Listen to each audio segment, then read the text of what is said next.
दूसरा कुरिन्थियों 13वां अध्याय और 5वीं और 6ठी आयत हम पढ़ेंगे।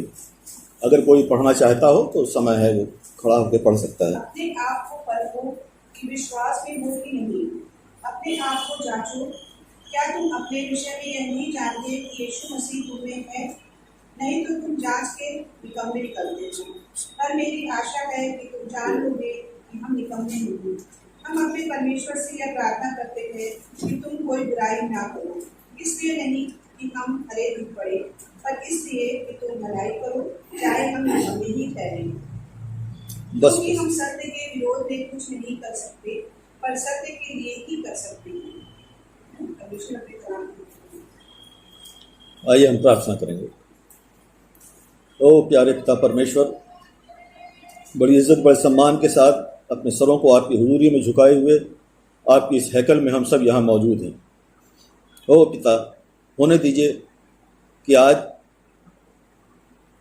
मेरे द्वारा आपके लोगों तक वचन पहुँच सके। मुझे अपने हाथों में लें और इस्तेमाल करें। यीशु मसीह के नाम से मांगते हैं, आमीन।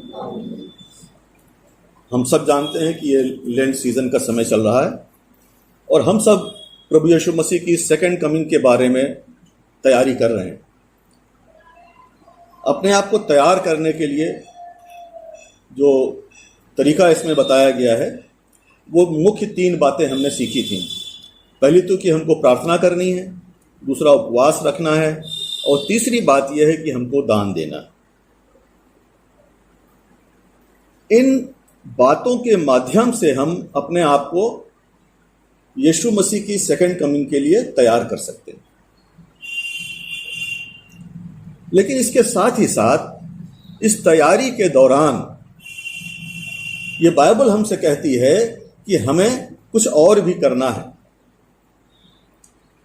कुछ और भी बातें करनी है। और उन बातों में एक अहम बात है हमारा विश्वास। अगर हमारा विश्वास नहीं है तो हमारी प्रार्थना कोई मतलब नहीं रखती है। अगर हमें विश्वास नहीं है तो हमारा उपवास कोई माने नहीं रखता।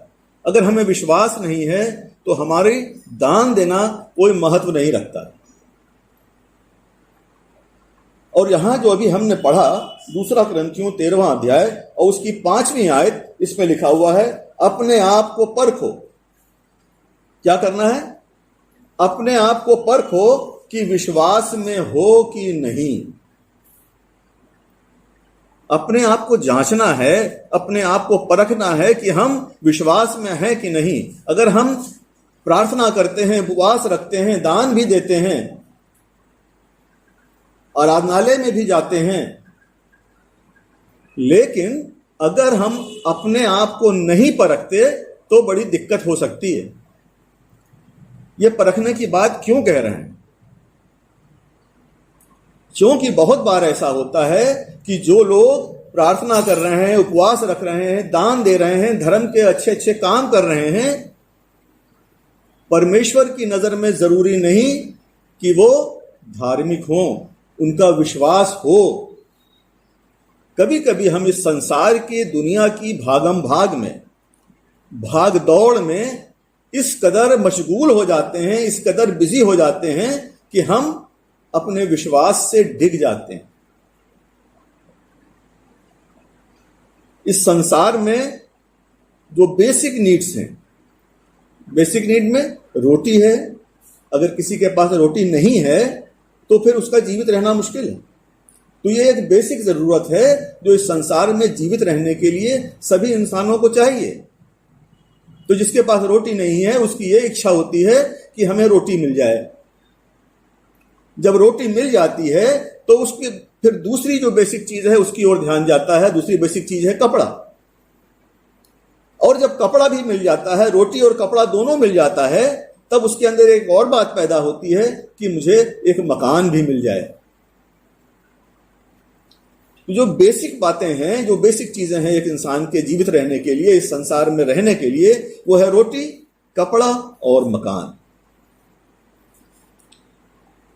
जब हम इस संसार में इन चीजों के लिए प्रयास करते हैं, रोटी के लिए प्रयास करते हैं, कपड़े के लिए प्रयास करते हैं, मकान के लिए प्रयास करते हैं, तो बहुत बार हम कुछ ऐसे रास्ते पे चले जाते हैं, कुछ ऐसे रास्तों पे चल पड़ते हैं कि जिनकी वजह से कि हमारा विश्वास, जिसके बारे में कहा गया है कि अपने विश्वास को परखो, कहीं ये भटक तो नहीं गया है, कहीं रास्ते से हट तो नहीं गए हैं।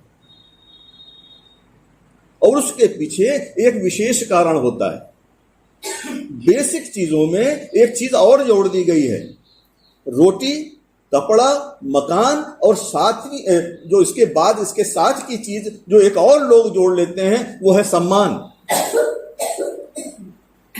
सम्मान को भी बेसिक चीज मानते हैं, लेकिन अकॉर्डिंग टू बाइबल, क्रिश्चियनिटी के हिसाब से यह सम्मान हमारे ईसाइयों के लिए नहीं है, यीशु मसीह के पीछे चलने वालों के लिए नहीं है, क्योंकि हमको तो हलीम होकर रहना है, हमको तो इस संसार में कष्ट उठाना है। जो लोग रोटी, कपड़ा और मकान के साथ सम्मान को जोड़ लेते हैं, वहीं से समस्याएं पैदा होने लगती हैं। ये सम्मान जो है, कुछ लोग कहते हैं कि सम्मान नहीं, मान नहीं तो फिर जीने से क्या फायदा। और आज के समय में हम सब जानते हैं कि सम्मान के लिए कितनी बड़ी बड़ी लड़ाइयां हुई हैं, इतिहास भरा हुआ है इन बातों से। लेकिन बाइबल हमको बताती है कि रोटी, कपड़ा और मकान ये बेसिक चीजें हैं, लेकिन सम्मान हमारे ईसाइयों के लिए ये बेसिक चीज नहीं है। तो हमको अपने आप को परखना है कि हम विश्वास में हैं कि नहीं, कहीं हम डिरेल्ड तो नहीं हो गए, जिस रास्ते पे हमें चलना चाहिए उससे भटक तो नहीं गए। विश्वास को परखने के लिए एक बड़ा अच्छा उदाहरण हमारे यहां बाइबल में लिखा हुआ है।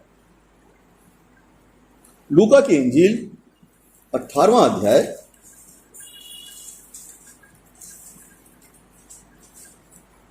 और उसकी 9वीं आयत से लेकर के 14वीं आयत तक है। यहां पर फरीसी और चुंगी लेने वाले का एक दृष्टांत है। हम विश्वास में हैं कि नहीं, ये इसमें यहां लिखा हुआ है। उसके युग से जो अपने ऊपर भरोसा रखते थे कि हम धर्मी हैं और दूसरों को तुच्छ जानते हैं, यह दृष्टांत कहा। यही बात जो सिस्टर बैठ जाइए, थैंक यू। हम अपने आप को परखना है हमें कि हम विश्वास में हैं कि नहीं। उसने उनसे जो अपने ऊपर भरोसा रखते थे कि हम धर्मी हैं और दूसरों को तुच्छ जानते थे, ये तुच्छ जानना जो है ये डिरेल करने का कारण है।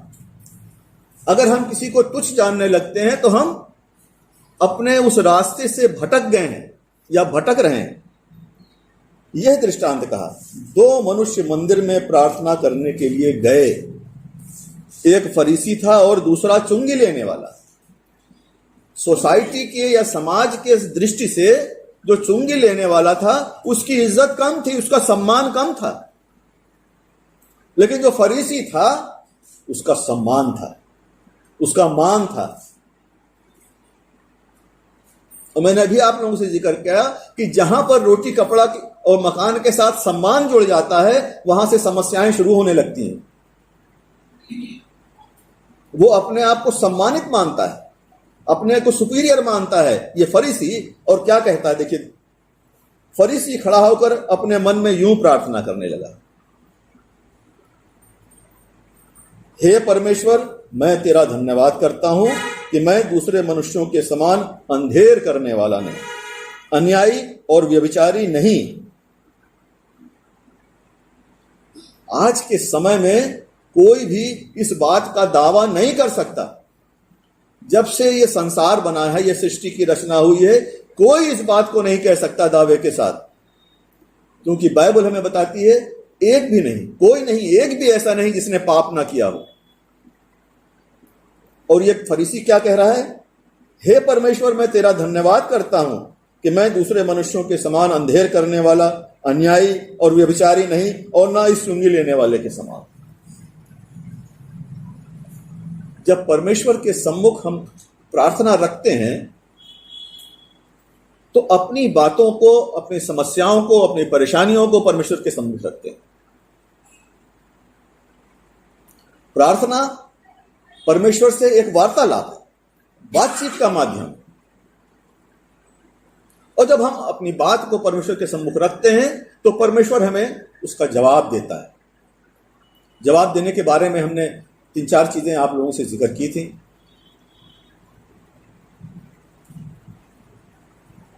मैं सप्ताह में 2 बार उपवास रखता हूं।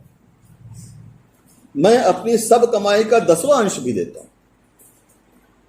ये बातें शेखी बघारने वाली हैं। परमेश्वर सब जानता है, उसको सब पता है, लेकिन उसको यह बता रहा है कि परमेश्वर मैं ये करता हूं, मैं ये करता हूं, मैं बहुत धार्मिक हूं। हमको भी अपने आप को जांचना और परखना है कि कहीं हम भी इस तरह की गलती तो नहीं कर रहे हैं। आगे देखिए लिखा हुआ है, परंतु चुंगी लेने वाले ने दूर खड़े होकर स्वर्ग की ओर आंखें उठाना भी न चाहा, वरन अपनी छाती पीट पीट कर कहा, हे परमेश्वर मुझ पापी पर दया कर। संसार में सारे लोग पापी हैं, न चाहते हुए भी पाप कर बैठते हैं। पौलुस कहते हैं कि मैं अपनी देह को मारता कूटता हूं, उसको वश में लाता हूं, जो नहीं करना चाहता वही कर बैठता हूं, क्योंकि हम मनुष्य जो हैं कमजोर हैं। हमसे गलतियां होती रहती हैं, हमसे बार बार गलती होती है, हम सब पाप कर बैठते हैं। क्या हमारी प्रार्थनाएं इस चुंगी लेने वाले के समान होती हैं जब हम प्रार्थना करते हैं, हे परमेश्वर मुझ पापी को क्षमा कर? ये जांचने की जरूरत है। जो भी हमने पढ़ा, अपने आप को परखो, क्या कर रहे हो? क्या परमेश्वर के हुजूरी में, परमेश्वर के सम्मुख अपनी शेखी बघार रहे हो? मैंने ये किया, मैंने ये किया, मैंने ये किया। क्या हमारे काम हमको स्वर्ग के राज्य में पहुंचा देंगे? अगर अनुग्रह ना होता तो कोई भी नहीं बचाया जा सकता। हम सब अनुग्रह के अधीन हैं, लेकिन अनुग्रह तभी हमको मिलना है जब हम अपने पापों को मानेंगे। अगर हम शेखी बघारते हैं तो हमको उद्धार नहीं मिलना। वो अनुग्रह का साया हमारे ऊपर नहीं आएगा, अनुग्रह हमको नहीं बचा पाएगा। तो हमें जांचने की जरूरत है कि हम किस तरह से परमेश्वर के हुजूरी में जाते हैं, कैसे हम परमेश्वर से प्रार्थना करते हैं। अपने आप को जांचने की जरूरत है। हमारा विश्वास कहीं डिग तो नहीं गया। एक और उदाहरण मैं आपके सामने देना चाहता हूं। मत्ती की इंजील 19वां अध्याय और उसकी 16 से लेकर के 22वीं आयत तक इसका वर्णन किया गया है। मेहरबानी से मैं आप लोगों से कहूंगा, जब कहूंगा तब आप लोग पढ़िएगा, क्योंकि फिर ये समय अधिक हो जाएगा। मत्ती की इंजील 19वां अध्याय और 16 से लेकर के 22वीं आयत तक, जहां धनी युवक और अनंत जीवन का वर्णन किया गया है। धनी युवक की कहानी हम सब जानते हैं कि यीशु मसीह के पास एक धनी व्यक्ति गया, धनी, और उसको प्रणाम करके उससे कहता है कि हे गुरु, हे उत्तम गुरु, मैं उद्धार को पाने के लिए क्या करूं? यीशु उसको जवाब देता है, उसने उससे कहा, तू मुझसे भलाई के विषय में क्यों पूछता है? एक मनुष्य यीशु के पास आया और उससे कहा, हे गुरु, मैं कौन सा भला काम करूं कि अनंत जीवन पाऊं? उसने उससे कहा, तो मुझसे भलाई के विषय में क्यों पूछता है? भला तो एक ही है, पर यदि तू जीवन में प्रवेश करना चाहता है तो आज्ञाओं को माना कर। उसने उससे कहा, कौन सी आज्ञाएं? यीशु ने कहा, यह कि हत्या न करना, व्यभिचार न करना, चोरी न करना, झूठी गवाही न देना, अपने पिता और अपनी माता का आदर करना और अपने पड़ोसी से अपने समान प्रेम करना। उस जवान ने उससे कहा, इन सब को तो मैंने माना है, अब मुझ में किस बात की घटी है? यीशु ने उससे कहा, यदि तू सिद्ध होना चाहता है तो जा अपना माल बेचकर कंगालों को दे दे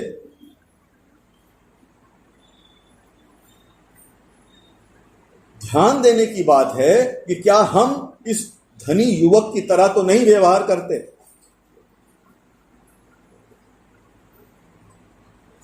यीशु उससे पूछ रहा है कि तू आज्ञाओं को मानता है? वो कहता हाँ मानता हूं। क्या हम सच में आज्ञाओं को मानते हैं,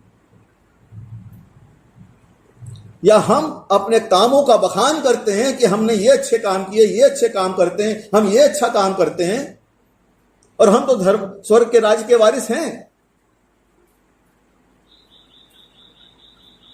तर्क वितर्क करते हैं परमेश्वर से क्या, इस धनी युवक की तरह। अगर हम भी इसकी तरह से तर्क वितर्क करते हैं तो ये बात हमारे हक में नहीं है। हमको भी अपने आप को परखने और जांचने की जरूरत है कि क्या हम अपने कामों का लेखा जोखा इस तरह से देते हैं, इस तरह से सामने रखते हैं।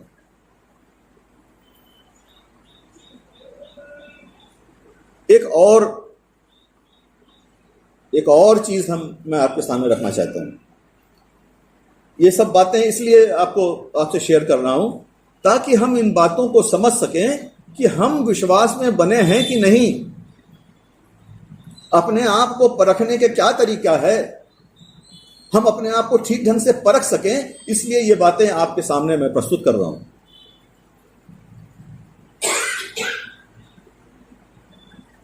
यूहन्ना 8वां अध्याय और उसकी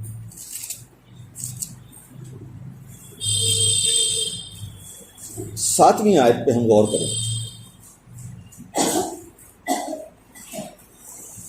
यहां पर पहली से लेकर के और 11वीं आयत तक यूहन्ना की पुस्तक 8वां अध्याय और 1 से लेकर के 11वीं आयत तक एक पापिन स्त्री का वर्णन किया गया है कि एक पापिन स्त्री को लोग पकड़ के लाए कि इसने पाप किया है, ये विचार किया है तो इसको पत्थरवाह करके क्यों ना मार दिया जाए। और वो यीशु मसीह से उसके विषय में पूछते हैं, और जब उससे पूछते हैं तो देखिए क्या होता है। उन्होंने उसको 6ठी आयत में उन्होंने उसको परखने के लिए ये बात कही ताकि उस पर दोष लगाने के लिए कोई बात पाएं, परंतु यीशु झुककर उंगली से भूमि पर लिखने लगा। जब वे उससे पूछते ही रहे तो उसने सीधे होकर उनसे कहा, तुम में जो निष्पाप हो वही पहले उसको पत्थर मारे। तुम में से जो निष्पाप हो वही पहले उसको पत्थर मारे। और फिर झुककर भूमि पर उंगली से लिखने लगा। परंतु वे यह सुनकर बड़ों से लेकर छोटों तक एक एक करके निकल गए और यीशु अकेला रह गया और स्त्री वहीं बीच में खड़ी रह गई। अपने आप को जांचने और परखने के लिए यीशु ने उस भीड़ से कहा, अपने आप को परखो और अपने आप को जांचो। तुम में से जो निष्पाप हो वही मारे पत्थर।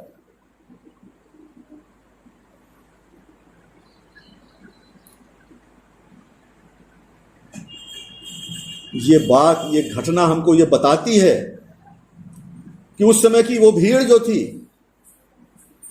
उसने अपने सही ढंग से इवैल्यूएशन किया, अपने आप को ठीक से जांचा और परखा और ये पाया कि हम निष्पाप नहीं हैं। हम निष्पाप नहीं हैं। उस भीड़ ने ये पाया और सारे के सारे लोग वहां से चले गए।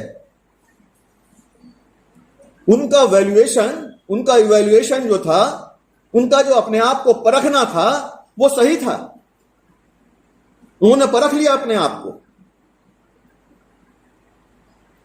हम आज अपने आप को किस तरह से परख रहे हैं?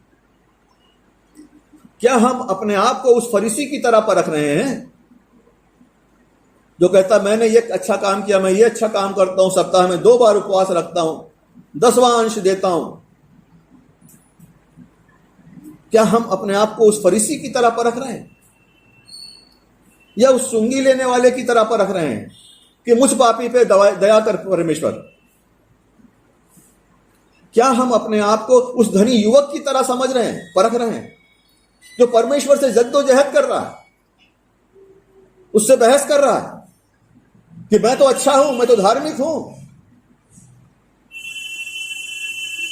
या हम उस भीड़ की तरह अपने आप को परख रहे हैं और पा रहे हैं कि हाँ, सच में हमारे अंदर कमी है, हम निष्पाप नहीं हैं, हमने भी पाप किया है। अपने आप को आज परखने की जरूरत है कि हम किस दिशा में चल रहे हैं।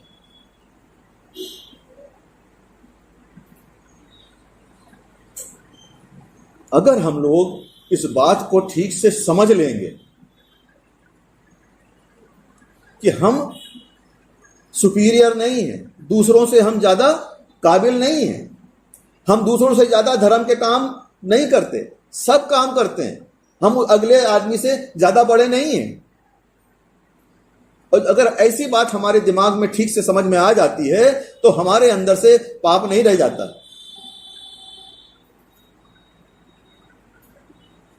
आज परमेश्वर ने हमें तमाम आशीषें दी। आशीषों में जो बेसिक चीजें हैं, हमको रोटी, कपड़ा और मकान दिया है, लेकिन हमने उसमें सम्मान अपने साथ जोड़ लिया है। हमेशा हम अपने आप को दूसरों से बड़ा समझते हैं, दूसरों को गिरी नजर से देखते हैं।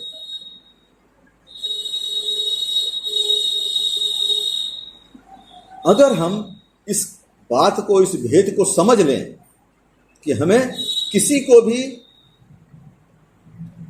नीची नजर से नहीं देखना है, और इस बात को ठीक से समझ लें कि हम बहुत बड़े नहीं हैं, परमेश्वर की नजर में हम भी सबके तरह हैं, हम भी पापी हैं, और हमको भी अपने पाप के कारण जब हम परमेश्वर के से प्रार्थना करते हैं तो सबसे पहले अपने पापों के लिए हमें क्षमा मांगनी है। हमको अपने कामों का बखान करके परमेश्वर से बहस नहीं करना, जद्दोजहद नहीं करनी, नहीं मैं तो उद्धार का वारिस हूं, मैं तो इस योग्य हूं कि मैं स्वर्ग लोक में जाऊं। और अगर ऐसा होगा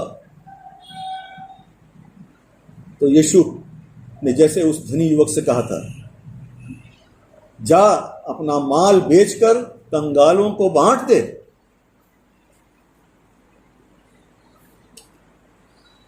अगर ऐसा ही कोई बात परमेश्वर ने हमसे कह दी